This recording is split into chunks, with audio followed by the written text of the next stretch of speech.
Assalamualaikum.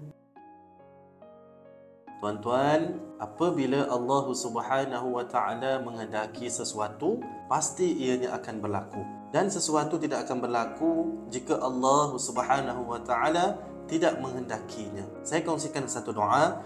Doanya berbunyi, Bismillahirrahmanirrahim. Allahumma la mani'a lima a'taita wa la mu'tiya lima mana'ta wa la yanfa'u dzal jaddi minkal jaddu. Maksudnya, ya Allah, tiada sesiapa yang mampu menghalang apa-apa yang Engkau hendak anugerahkan, dan tiada sesiapa pula yang dapat memberikan apa-apa yang Engkau halangkan.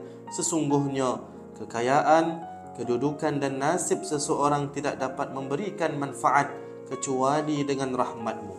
Amin ya rabbal alamin.